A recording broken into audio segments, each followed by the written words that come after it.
Balancing a cichlid tank can be very difficult if you've never had the opportunity to do it before. I recently had a customer come in and ask me if I would do a video on how to balance an African cichlid tank because she's never kept cichlids and she was kind of nervous about keeping aggressive fish. First of all, the term aggressive fish can really preclude people from trying out cichlids. And any cichlid fan has heard that before, may have had that as a block to wanting to keep them. And then finally one day you got over it and you did it and you loved it. African cichlids are a ton of fun. Central American cichlids and South American cichlids are a lot of fun.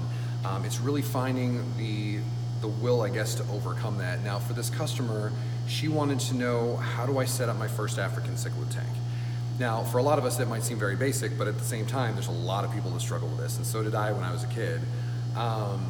What I would say specifically for African cichlids is make sure that your local water is hard and alkaline. There are ways, and this will be a different video, but there are ways to adjust the alkalinity of both your KH and your GH in your tank, your general hardness and carbonate hardness, how to adjust the pH to make sure that African cichlids will really thrive. They love hard alkaline water. I mean, this is similar to that of the Rift Lakes in Africa. So in Coralville, where our shop's at, and in Iowa City where I live, the water here is crushingly hard. So for us, it's literally adding water to the tap. So you add the water, you add prime, you're done. So here, that portion is really easy for her. So the next segment, what I would say is make sure you keep a lot of rock work, places for fish to get away from each other and have refuge from each other at different times. Because there's always going to be aggression in the tank, but the key is your most dominant fish is your key. This is why, like in this tank here, I keep a lot of different species together. I have peacocks, I have Haplachromis, and I have Tropheus species. In this case, it's the ruby crystal peacock. I have my yellow-banded morii, Tropheus. I have my electric blue ollies, and there's a couple of other guys in here.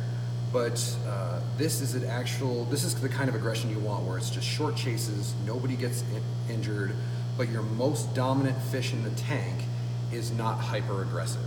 Typically it's a male, typically it's a very feisty male. If this ever happens, make sure you talk to the places where you buy fish, especially here, about maybe switching out the fish that you buy if he's too aggressive for a different fish to better balance. When I first set up my 55-gallon tank at home with my orange blossom peacocks, I had OBs, and I had yellow labs at first with large silver dollars. Our first male orange blossom peacock was hyper aggressive, and we had to remove him from the tank. There was another male, there were two other males in the tank, and the next most dominant took over. He does like 4-inch chases. When other fish get into fights, he breaks it up. That's the type of tank boss that you want. That's what it's referred to. So this is actually a pretty well-balanced tank. It's a lot for a 20-gallon. This is for a sales floor, but this is just an example. None of the fish have injuries. You don't see any bit-up fins. You don't see, any fish being chased to the top or anything like that. Everybody has a little bit of space. Adding additional rock work, I actually sold some rock out of this tank yesterday, so we're a little bit short right now, trying to create lots of caves for fish to take breaks. And just making sure that you start with Haplachromis and your peacock cichlids. So in this case, it was the ruby crystals and the electric blue ollie. I also had a Taiwan reef, 2 Taiwan reef cichlids in here. That was what came into this tank first, and I added the Tropheus second. They were smaller than the others. If you ever want to add a Mabuna species, yellow labs are a great choice. They're actually relatively docile, and you can add them last. If you want to add something more aggressive, make sure all of your other fish are grown out, because Mabuna can be very feisty. And if you add a Mabuna species that is too aggressive, like a Kenyi, an electric blue Johanni, an Aratus, if the other fish are not mostly or fully grown, they may not be able to take the aggression. Even then, if you get a hyper aggressive Mabuna species, like one of the ones I previously mentioned, you've just got to be ready to say, okay, I have an extra tank, or maybe I want to take it back to the store that I got it from.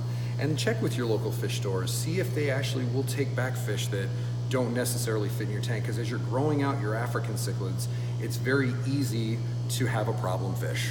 So having a place where you can take it is very important. Never release a fish into the wild. I mean, some species can become invasive, or like here, it can become a death sentence to a fish because it just gets really cold in winter, so eventually they just perish. Our store, we take fish. If anyone comes in, the question is, will you take fish? The answer is yes. A lot of times when people bring African cichlids, I would be happy to swap a larger African cichlid out for a different choice. That way we can help the customer to balance their tank. So this is kind of like our introductory on how to balance an African cichlid tank. This kind of gives you an idea of the things that you might be seeing: short chases, displays at each other. But again, these fish are very small. We will have more advanced videos later, but this is just for your start. Don't be afraid, try it out, because honestly, keeping cichlids is it's just amazing, and it's super rewarding. So please make sure that you like and subscribe to our channel. It really helps us out getting our name out there and to help us move forward in building our shop so we can make it bigger and better.